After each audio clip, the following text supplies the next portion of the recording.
Hello and welcome to Mid-Atlantic ADA Center's webinar, Breaking Accessibility Barriers in Golf, Spotlight on the 2025 U.S. Adaptive Open. I am going to pass it over to our moderator for today's session, Anne Deschamps. Anne? Thank you so much, Emily. We're so excited to have all of you here today for our Breaking Accessibility Barriers in Golf Spotlight on the 2025 U.S. Adaptive Open. And whether you're a state or local government professional working on inclusive recreation, I know some of you are out there, a disability advocate, a golf fan, and I definitely know we have golf fans out there, or simply someone curious about the power of the sport to bring people together, we are really excited to have you with us. We're going to do a Q&A format here, and we're going to get perspectives from across the adaptive golf community. So you're going to hear firsthand from Stephanie Perel, who's the director of the U.S. Adaptive Open Championship, who's kind of going to be laying the groundwork. And Stephanie, thank you for putting that information in the chat. And we'll talk about that in a sec. Most excited, we're going to hear from Cindy Lawrence and Kip Poppert, who are two incredible players who will share their personal journeys, their challenges, what the sport has meant to them, and what their experience is. And then last but certainly not least, an old friend and colleague of mine, Joan Stein, who's an accessibility expert who's been advising people on accessibility since 1991, and who'll shed light on the broader impact of adaptive sports and how accessibility in golf continues to evolve, and really in all sports. Today's formats, as I said, is going to be pretty relaxed and conversational. We're going to talk about adaptive equipment, community inclusion, course accessibility, and the future of the sport. We're also really encourage you to put in questions, because this is an opportunity for you to ask questions from all four of our guests here. So feel free to put them in the chat throughout the session, and we'll get to them as we're able to. So thank you again for joining us. Stephanie put in the chat that Kip and our other defending champion, Bailey Bish, will be throwing out the first pitch at the Nationals game tomorrow night. Oh, wow. Okay, at Nat Stadium. Great. All right, Kip. Well, we'll have to ask you about that in a second, Kip, but we're going to start with Stephanie.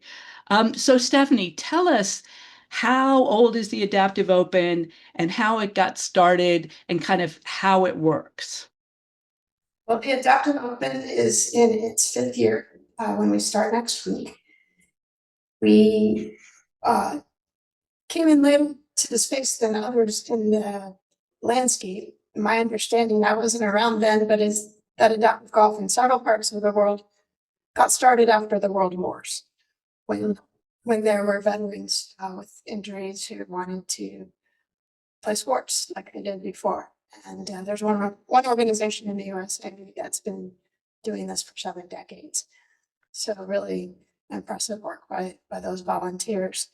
We came into the space closer to 2018 to get started and begin learning more about adaptive golf, about the rankings. And we're really excited to start our own championship for this demographic.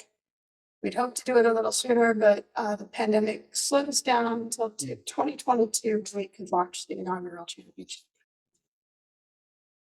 That's fabulous. So tell us, for those of us, and I include myself because I am not, I'll plead ignorance here, I'm not very knowledgeable about golf, although I know a lot of people who are, and I will be after next week.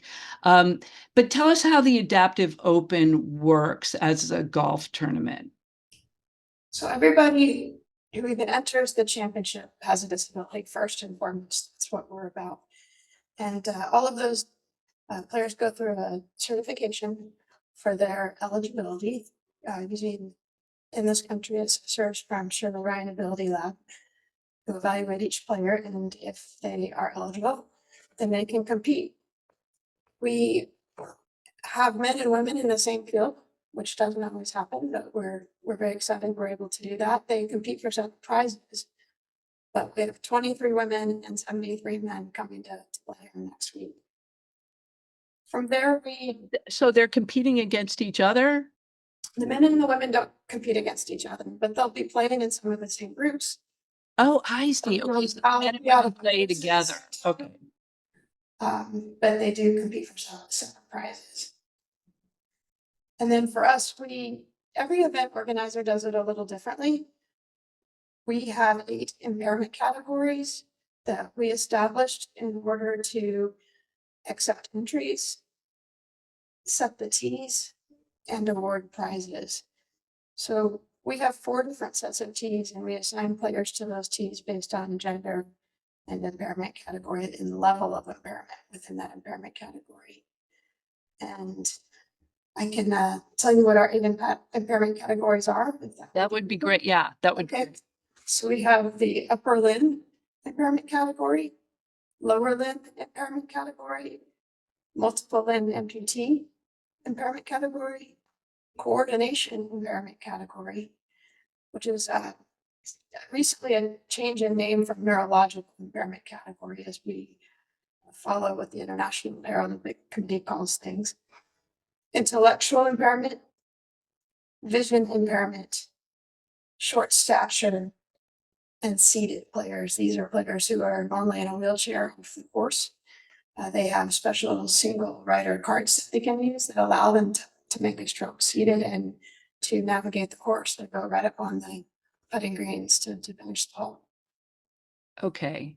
And so you set the teams according to the impairment and the level of the impairment. Yes. Okay. Well, that makes a lot of sense. So how do people qualify? So starting last year in our 3rd year of the championship, we did incorporate qualifying. So this year there are 8 sites across the USA where players could enter and try to qualify for the championship. We took the low male and the low female scorer from each site with a playoff if needed to determine who that would be. And we did have a couple of really fun playoffs.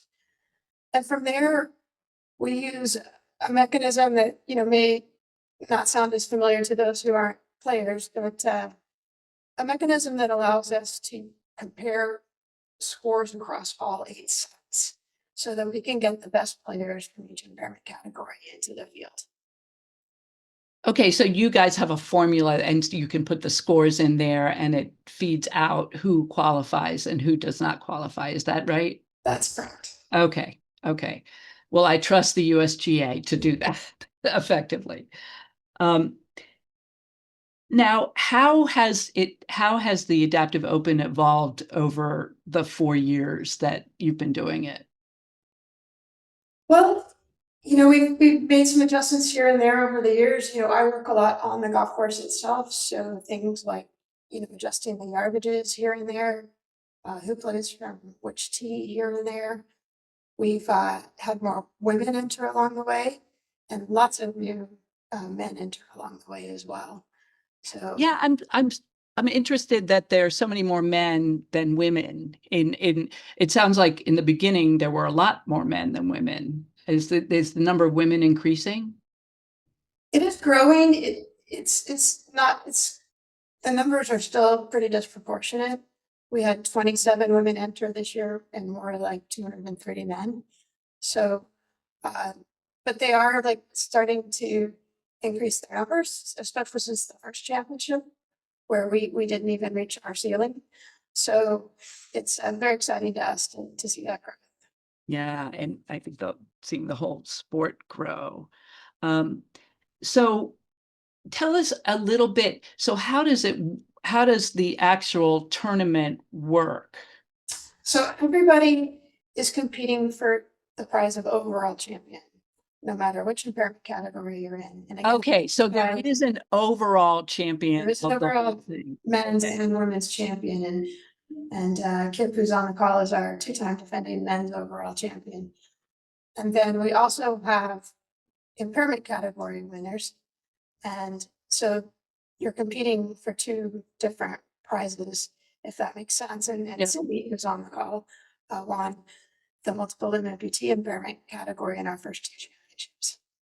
Ooh, Yes. All right. No, this is great. So we got the overall, and then we have in each category of impairment, you have the champion in Yes. that category too.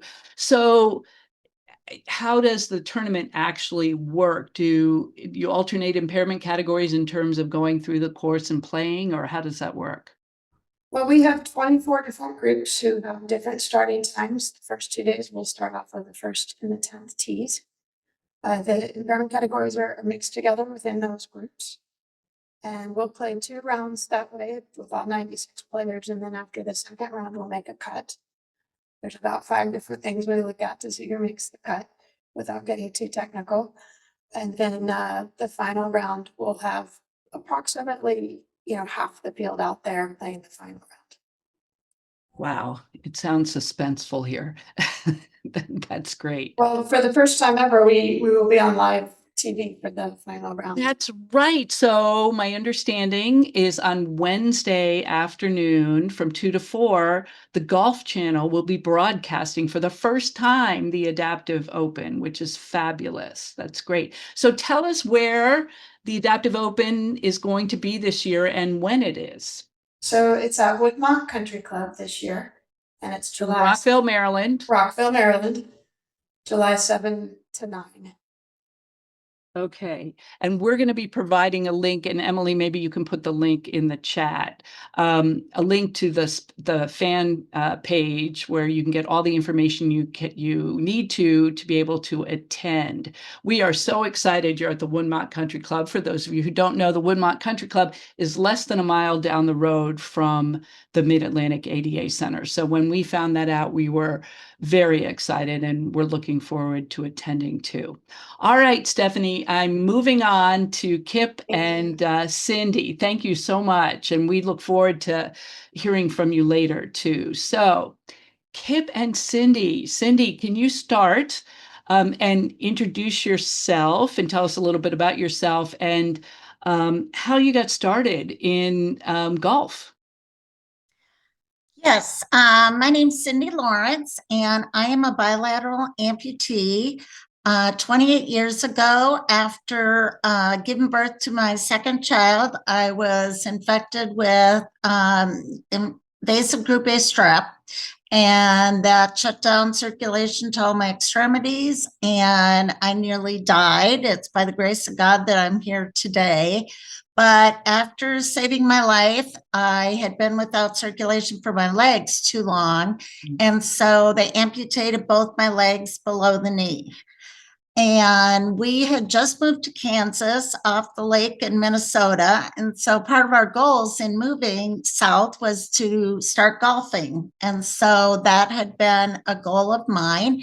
And then coming from rehab, where I had to go through and basically regain all my strength again because the toxins took it out of my system, then part of my goal was, okay, I want to learn to golf and be able to figure out how to do that on these prosthetics. And so my therapist actually took me to a park, and we swung a golf club and got just a lot more familiar with weight balance transfer and all. And from there, it's been a continuing journey of being able to golf and golfing many different courses and all. I'd like to share here on my screen and show you some photos of my disabilities, since you can't see them on me. Are you able to see that now? Yes, Okay. we can see it. There you are. So this is just a variety of different photos of me at different golf tournaments. The top left one, it was kind of a group ladies invitational, and that was the closest I've ever been to a hole-in-one. So unfortunately, I haven't been able to do that yet. The one next to that is from the Chicago Adaptive Open. I played that for the first time this past year, and that was extremely well run and very fun. The others are just various times of me golfing. Some of those, the one directly under the Chicago Adaptive Open, it's from Pinehurst. And when I was paired up with a lot of gentlemen who took a long time to putt, at that time my endurance wasn't very strong. So that's my caddy and husband who's giving me a knee to be able to rest my legs a little bit. There you go.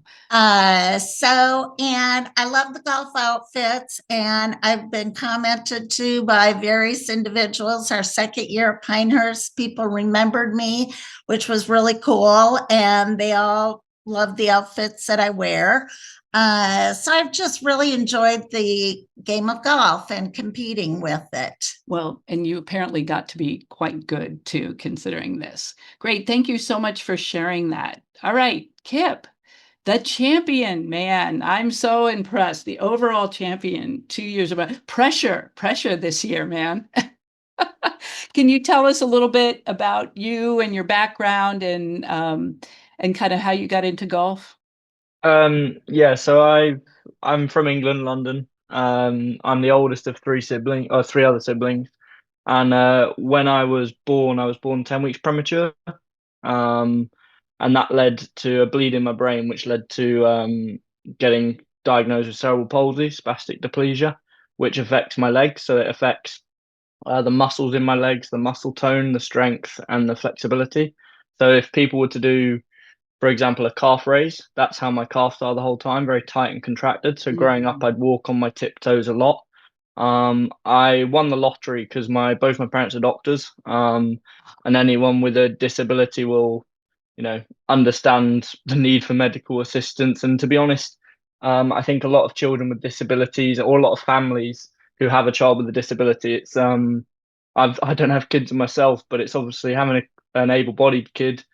There's a lot that goes on, and then if the child has a disability, it can be quite overwhelming to parents to understand what to do, and quite nerve-wracking. So I was very fortunate that I sort of had two parents that sort of were able to grasp it quite quickly. So how did I get into golf? My dad used to play cricket, and when they had me, my mum was like, right, you can't play cricket, it takes too long. So he basically said, can I start golf? And I couldn't I couldn't walk till I was about 3 years old because of my cerebral palsy in my legs. And so I would just be sat still often on the sofa, and whilst my dad was watching swings of Bobby Jones, that was what I watched. And then when I was about 3.5, I was so I'd only been walking a couple months or standing up, and I'd had a club in my hand, plastic golf club, since I was about one, just messing around with it.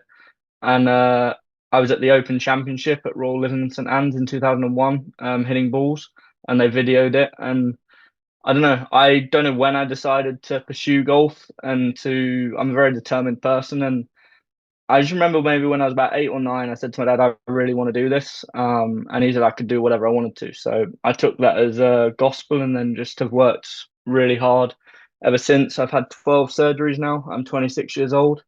I had my most recent one in January, and it takes a long time sometimes to get over those, but I enjoy the challenge. I enjoy the pressure. I love pressure. So I play golf for the main reason is because it's something that I have decided years and years ago to pursue with every part of my being. And I think since taking up adaptive golf, I never had met anyone with a disability that played golf until disability golf until I think it was 2019. And for me, it was a sense of belonging. It was the first time, going through school, I always said to people I want to be a professional golfer, and they, looked at my legs and laughed. I didn't mind that, but it was so cool going to this tournament in Portugal, and for the first time feeling like I belonged, and feeling like it was incredible there were other people with all impairments who had used golf to help them get through life and help them get through the challenges that disabled people have. And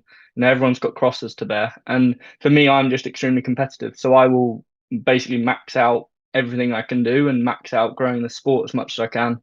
Yeah, no, that's That's amazing. And I love it as a metaphor for life. I mean, and you figured out when you were young that you were super determined. And once you decided you were going to do it, I hope those people who laughed at you are going to be watching you on the Golf Channel on Wednesday, between 2 and 4. That's incredible. Well, okay. So as you both are playing golf, have you guys over the years, especially before you kind of got to be well known for playing golf, were you ever questioned before because of your disability when you wanted to play on a golf course? Cindy?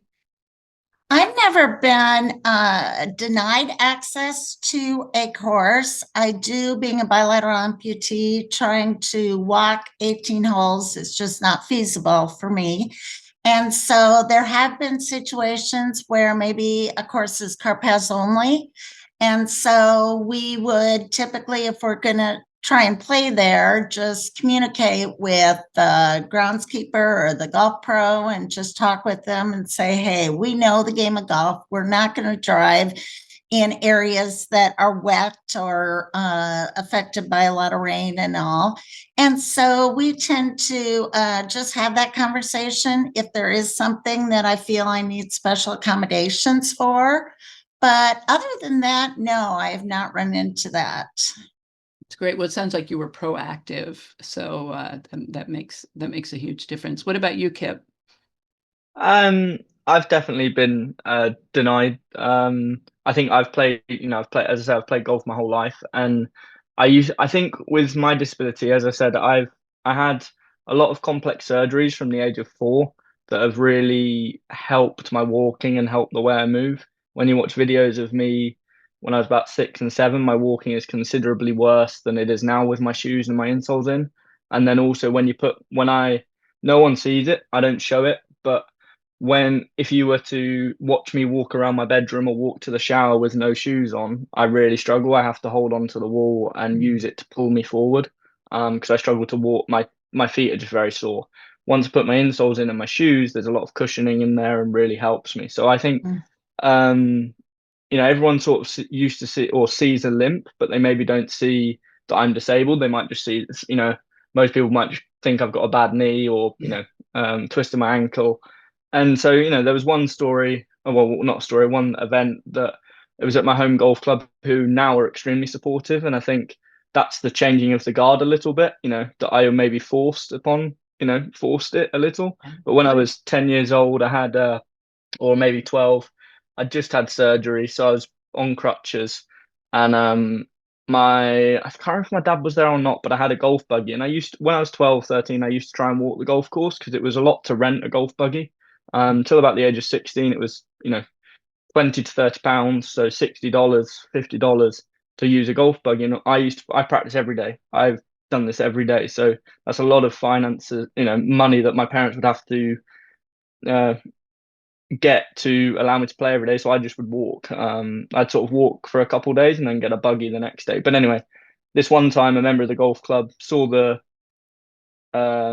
crutches in the back of the buggy, the crutches were in the back of the buggy, and he said, "Why are you in a buggy? You don't need that." And being a 14-year-old kid, it was, I've always been able to shrug things off. I've always been able to just be like, he probably doesn't know and give him the benefit of the doubt. But there's individuals that might, and I did take it hard as well. But I don't want I don't want people to be in that situation again. So I think my aim is to make this, become as good at golf as I can, to play the biggest championships I can, so people get used to seeing me, so that for the next generation, it's normal for disabled people to play sport. So, then Cindy mentioned the buggy use. I think buggy use is really needed in disabled golf, and almost the acceptance of it.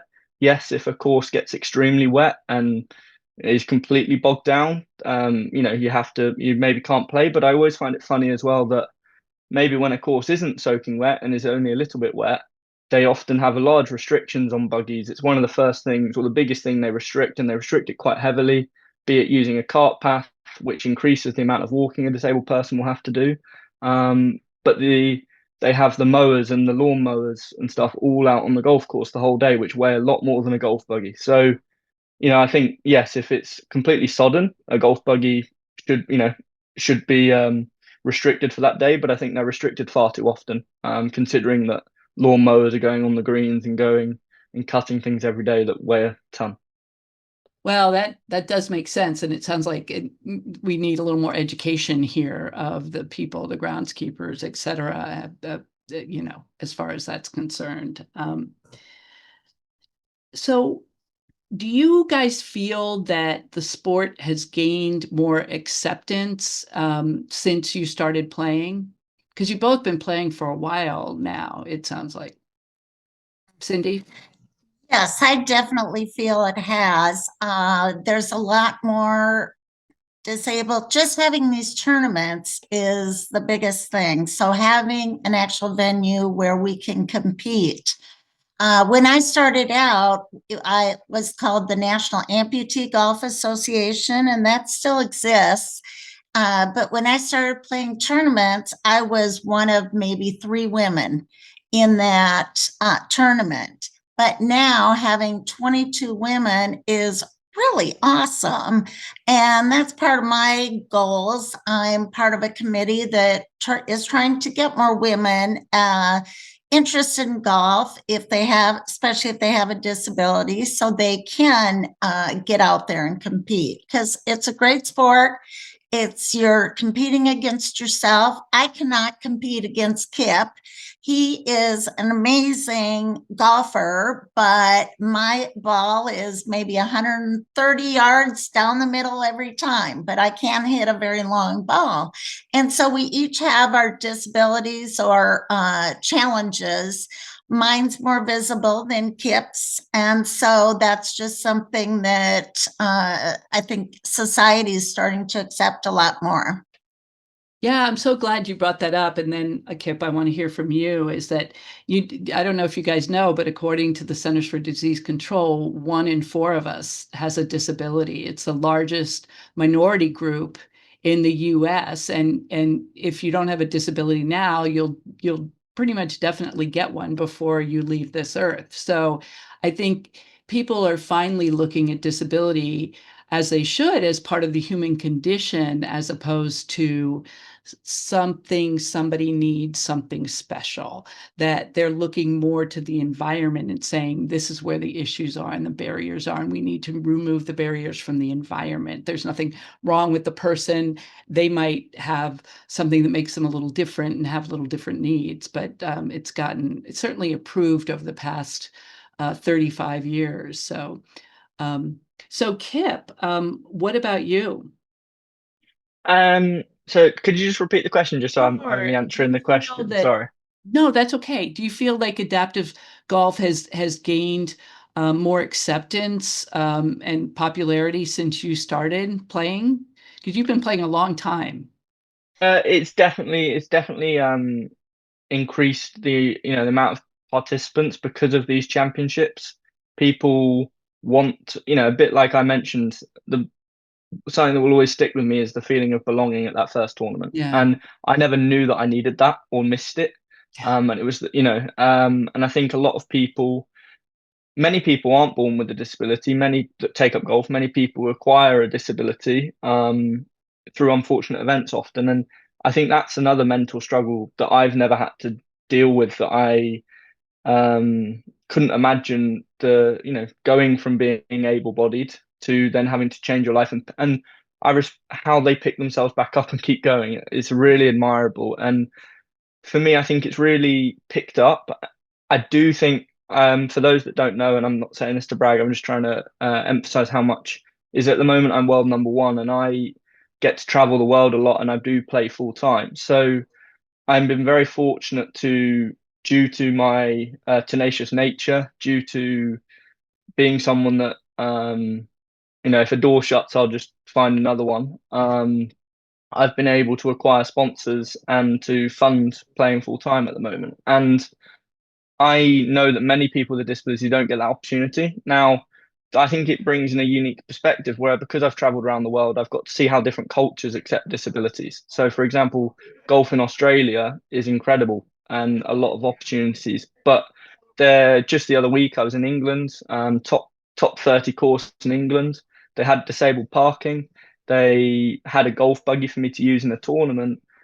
And then when I asked about a restroom, they didn't have a disabled toilet. Oh, And for myself, it wasn't a massive issue because the corridors to the men's toilets I could navigate, but someone in a wheelchair or someone, and so I made a point, and they're changing that now. But I think it is getting better. I just think it's when you host a disabled event, I think it's very good. So when we go to the US Adaptive, it's incredible.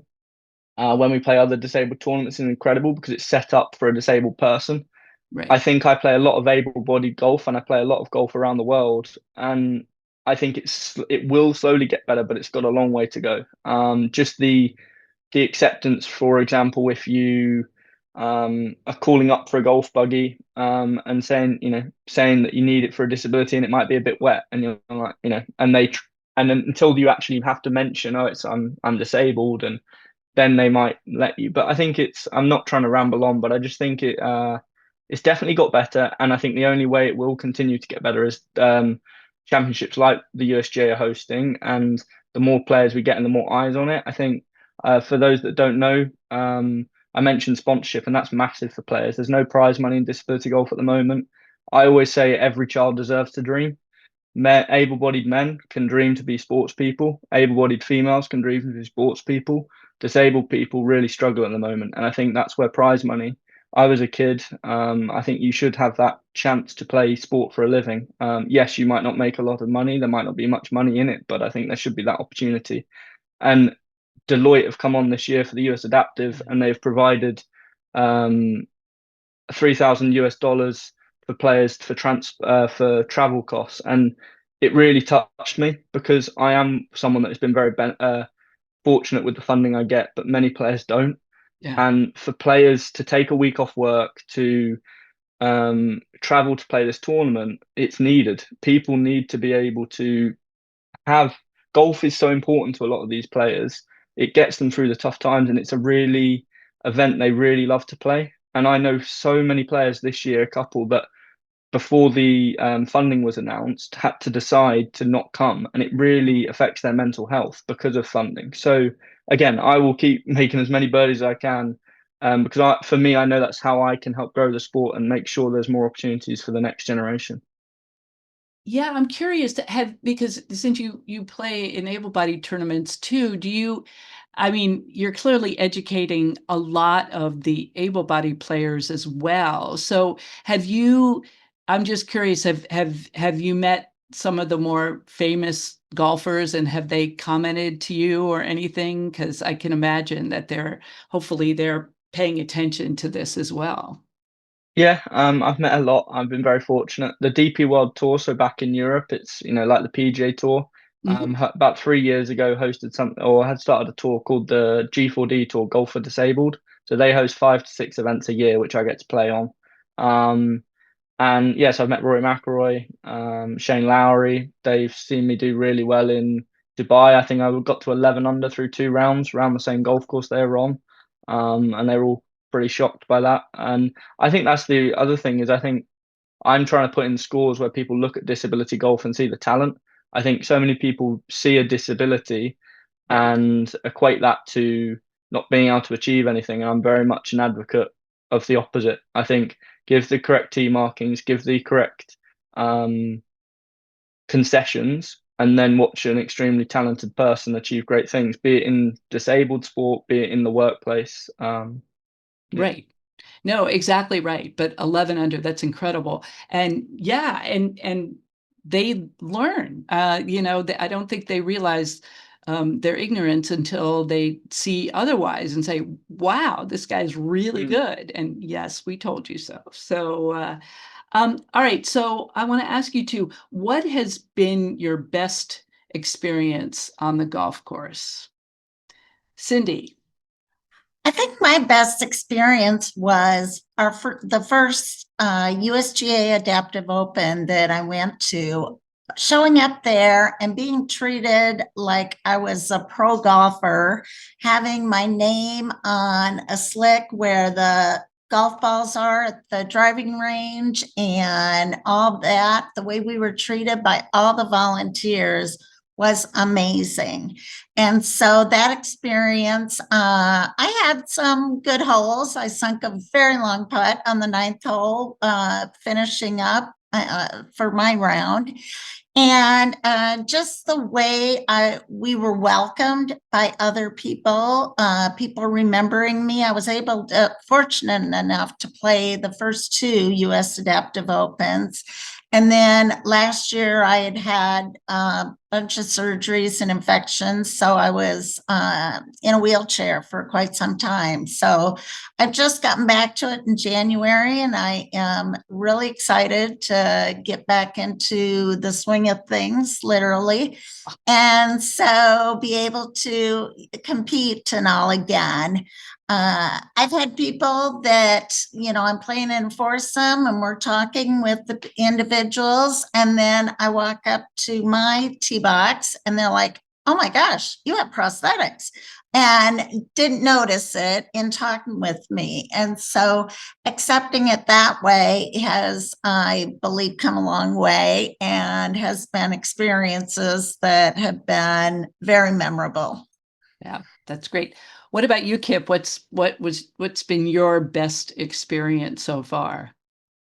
I've had a lot of good ones. It's tough to pinpoint, to be honest. I think my favorite experience, I was there's the Open Championship. I know some people might not understand golf. So the Open Championship's one of the 4 men's. There's also a female Open Championship and a disabled Open Championship now. But I was at the the British Open basically in 2020, I think it was, at St Andrews. I got invited along with 3 other disabled players to sort of to play a celebrity match with Jack Nicklaus, Tiger Woods, Rory McIlroy. I chatted with Lee Trevino, which is incredible. I learned a lot. I try and be a sponge when I'm around these, people, be it successful golfers or successful people in whatever field of work. I think you can learn a lot. And so I learned a lot that week. But my dad got to caddy for me, and I've mentioned how tenacious I can be. I've got a caddy called Ben, who's my best friend from uni, and he's an incredible golf caddy. But when I play a tournament, I want to win. Now, I was very fortunate that this was a celebration, so I really didn't care what score I shot. It was only over 4 holes. And so my dad, I was like, right, come on, this is your chance. Because if it comes to trying to win, I'm not letting you caddy. But I must say that for me, playing in that environment with the 100,000 people watching, hitting the golf shots, it was where I felt like I belonged. But the biggest thing was seeing the pinch me moment was seeing my dad walking down the holes, beaming with a smile and chatting to Tom Watson and John Daly. I think that was my favorite golf memory. Yeah, I think, and that shows that, from someone that's so competitive, and I've won a few championships and I love competing. My favorite memory is actually just golf, like that experience of watching my dad enjoy it. I think, I have to be very careful where I sometimes only think of competitive golf, but there's also recreational golf that will also help people through tough times. Yeah, absolutely. Amazing. Amazing to have that opportunity and to educate everyone. And that's incredible. How much time does it take you? I know you just said, Cindy, that you were having some medical issues and you've just kind of started training again for this event, but how much time does it typically take you to train for an event like this? For me, it's kind of an ongoing process. I do not play every day like Kip does. He's at a whole nother competitive level than I am. But I get out there and practice as much as I can. I don't have a personal coach. My husband is my caddy, and we have great fun together, and don't get very stressed out or anxious about the tournaments, because for me, it's just a great experience to meet other people. Everybody disabled, or actually everyone, has a story. and sharing those stories, being able to be with other individuals and finding out what happened with them. Was it cancer? Was it an accident? Was it an infection? How did they become an amputee? And then there's all the other categories of how does a blind person play golf? Right. It is just such a cool experience to be able to be exposed to that. And just to touch on Kip's comment about the expenses, that is huge. For someone like me that doesn't have a sponsor, to be able to get reimbursed for our expenses to go to this tournament, that is, a huge step in the right direction, because it is expensive to get Airbnbs and the travel expense and the lodging and just all your expenses in getting to tournaments and competing in them. So getting a reimbursement like that just allows more and more people to golf competitively, and just to get the word out to more that they're able to attend and enjoy the experience. Well, hats off to Deloitte. That's great. Yeah. So, Kip, I know you said you play every day, so you're always training for the next event. Is that, I mean, do you do anything special for the Adaptive Open? Yeah, that this is what I do. This is every waking minute. Yeah, every waking minute is to be the best I can be. And I'll be honest, I think this is where funding comes into it. Is one day I would love a bit of a life outside of it. Sadly, the funding that I have doesn't really allow for that because of what I want to achieve. You see male able-bodied players making a living and being able to afford a house, or being able, female players, and I think I want to see a future where disabled players can do the same.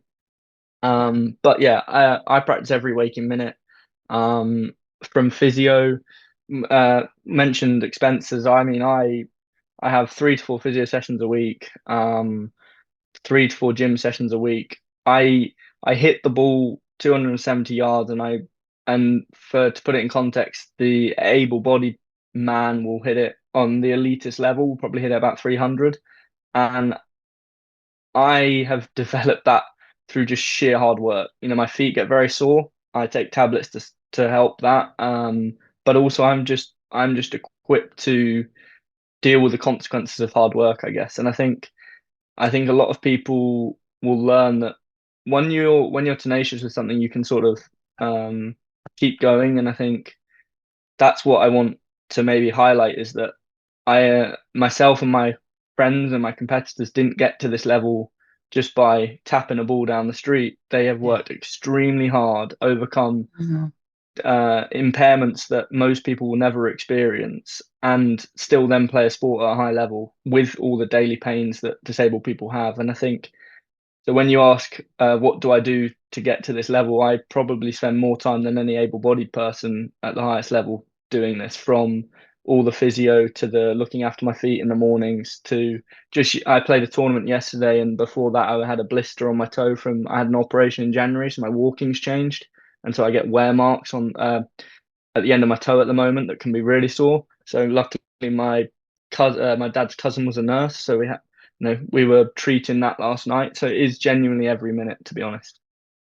Yeah. So I mean, it sounds to me like you have to work like 10 times as hard as an able-bodied player or non-disabled player to get as far as you get. And the realization of that, and looking at the increase in sponsorships, and hopefully that sponsorship will be expanding. It sounds like Deloitte jumped in at the right time this year, so which is great. Well, thank you both. Stay on, because we're gonna talk some more, but I definitely want to make sure I leave time for Joan. Joan, if you want to turn on your camera, that would be great. We're gonna talk to Joan Stein, who's an accessibility specialist and works with both the USGA and the US Adaptive Open to facilitate accessibility. So tell us what it takes to facilitate accessibility for both players and spectators at the Adaptive Open first, and then at the US Open. Okay, thank you all. I'm mesmerized listening to Cindy and the Kip, and I have a favorite story that I have told a number of audiences, and it was the first year of the Adaptive Open, and it was the practice round day, and I pulled up in my golf cart, and we played it at Pinehurst number 6, and so the people who lived there were our volunteers. Well, what I didn't realize was that Kip was right ahead of me on the cart path and was getting out of his cart. And so this couple sat on the fairway and they watched Kip go through his process, which to them seemed very belabored, and to get his club out of the bag and to get up to the tee box and to address the ball. And then he smoked it. He smacked that ball, and the man instantly said, "Oh my God, I could never do that." And I still get goosebumps remembering that, because for 34 years being an ADA consultant, I've tried to get people to understand that just because something on a person's body or in their brain doesn't work the same way that it works for them, doesn't mean they can't do something. And here's Kip standing up there, smoking that drive straight down the fairway. And this man is like, "Oh my God, I could never do that." He did it. Kip, you did it in 1 second. And I tell that story, and Ann can tell you, I like to tell stories because that's how people will get it. So when I've been working for the USGA, I just finished my 19th US Open. Wow. In Oakmont. And when my bosses at the USGA came to me and said, "We want to do an Adaptive Open," I actually started to cry, because it is my joy. It is absolutely my joy. And I tell people that the Adaptive is my gift for dealing with the Open, because the dichotomy of, in the men's Open, they're elite athletes, they're multimillionaires, they expect everything, and then we come over to the Adaptive and we're being thanked 20 times a day. Yeah. So it's just absolutely amazing. So we started that. We started it at Pinehurst, which is the home of golf, and we were there the first 2 years, and it was marvelous because I have worked since 2007, making sure that going to a golf tournament is accessible and usable for individuals with disabilities and senior citizens. So I'm always working on the outside of the ropes. My family and my friends will say, "Oh, well, I see you on TV." No, you won't. At the US Open, I did not see 1 minute of live golf the entire week. Okay. Because we do all kinds of stuff. But the reverse of that was preparing Pinehurst number 6 for golfers with disabilities, for athletes with disabilities. And what I was saying to the folks at Pinehurst was, "Look, guys, these are elite athletes. Oh, well, we have to make sure we have, yeah, we've got to make sure it complies with the ADA, but we're talking about elite athletes." But we did touches, like for our seated players, we made sure that we had a manual wheelchair out on the course at each of the porta-johns, because if they were in their solo rider, which is a single user golf cart, they can't take that into the porta-john. So let's have a manual chair there that they can simply transfer into, use the restroom, and be on their way.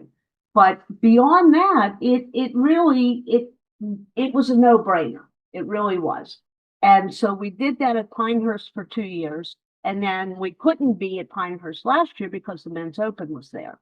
So we went to a lovely, lovely municipal course in the absolute smack dab middle of Kansas. And they were lovely, and the course was very nice. And, we had to make a few changes.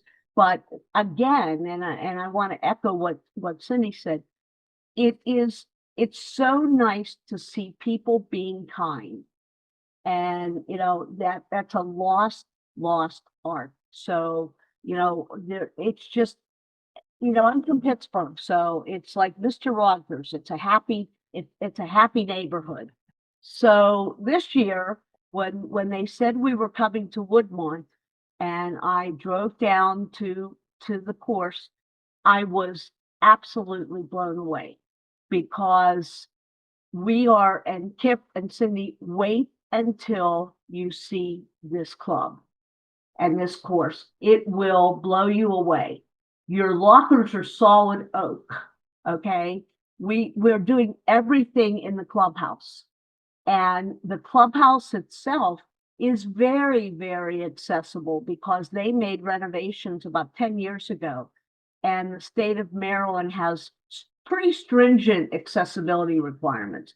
So they have power buttons on all the doors and things that actually exceed the requirements of the ADA.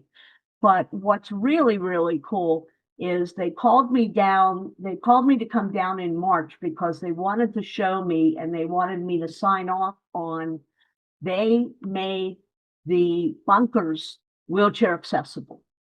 They built ramps into the bunkers, or raised the sand to make it even with the lip.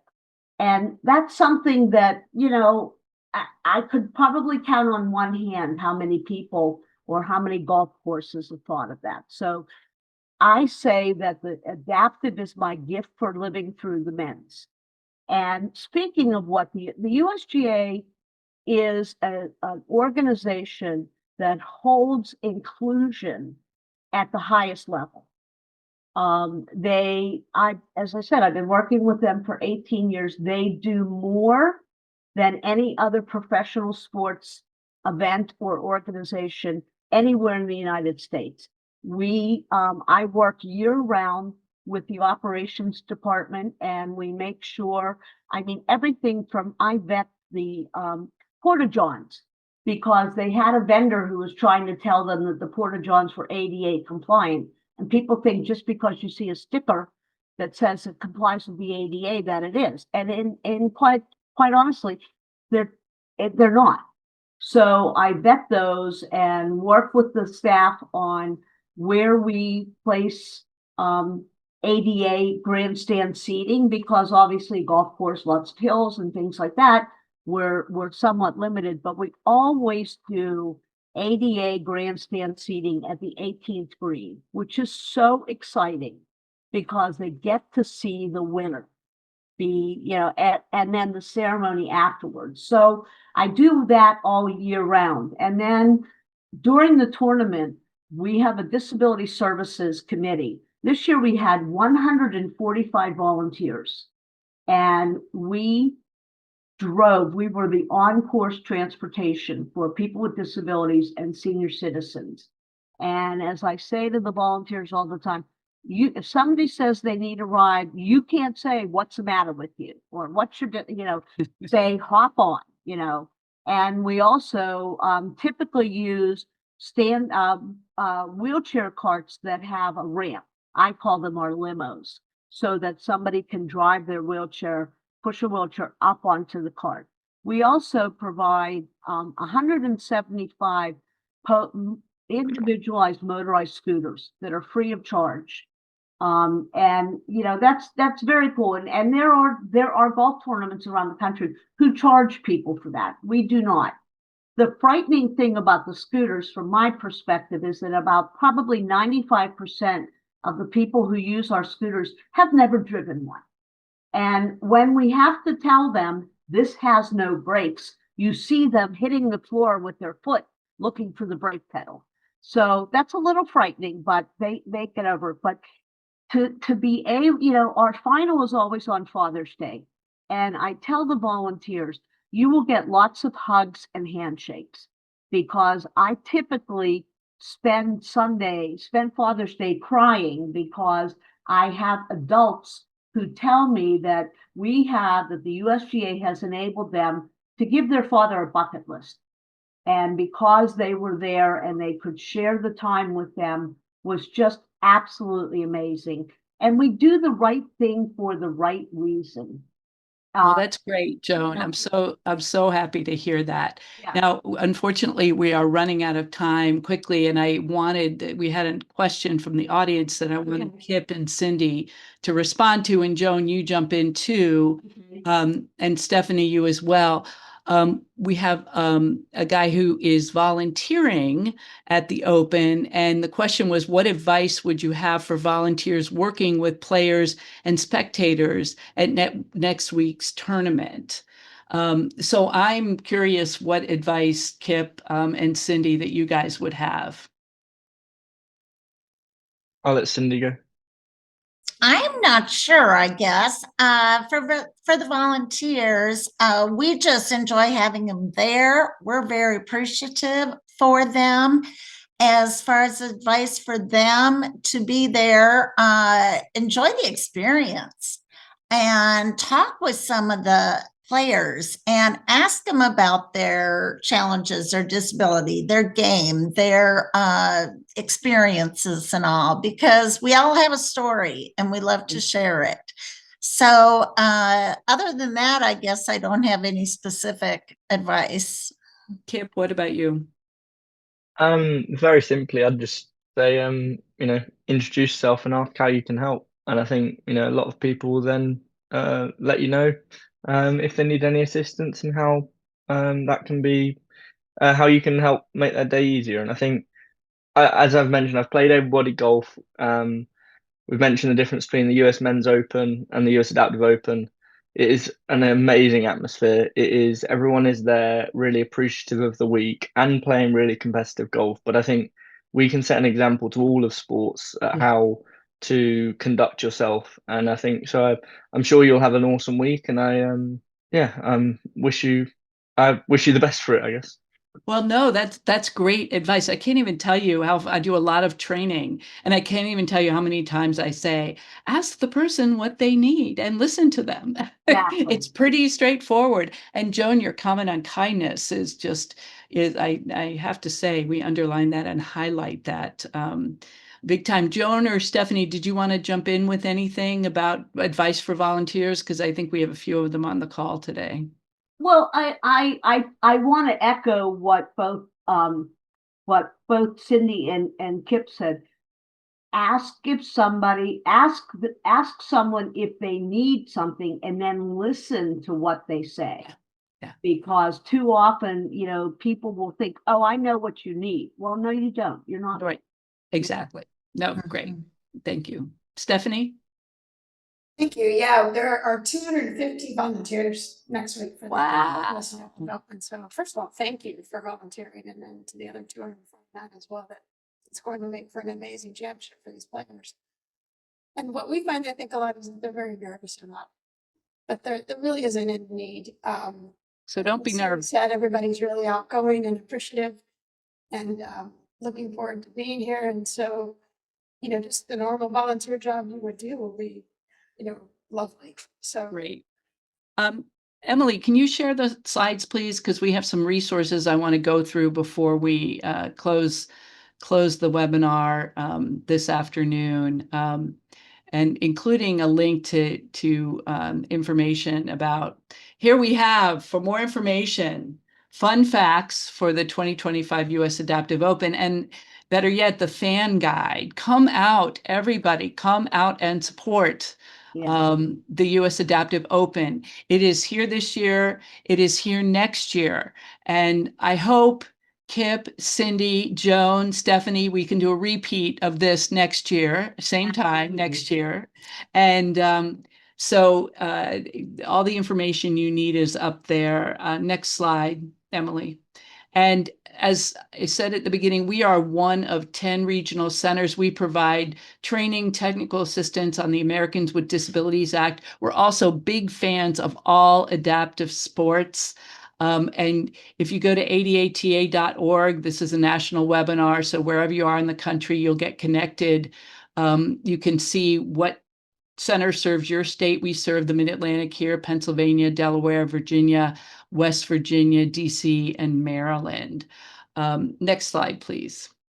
So we have a bunch of upcoming webinars and events. including identifying partners and creating opportunities, enhancing access to recreation on July 30th from 2 to 3:30. I'm so excited this year. We are in our celebration mode of July because it's the 35th anniversary of the passage of the Americans with Disabilities Act. The anniversary is actually on July 26th. July 25th, we're hosting an event in Pittsburgh. It's an in-person event in Pittsburgh, Pennsylvania, in collaboration with UPMC, called Health, Equity, and Disability. And there's more information on our website. For any information on any of the anniversary events going on all across the country, everybody wants a celebration, especially in July. So you can go to the website adaanniversary.org, and you can learn more about all of this by visiting adainfo.org. Next slide, please. Thank you. Thank you, Kip.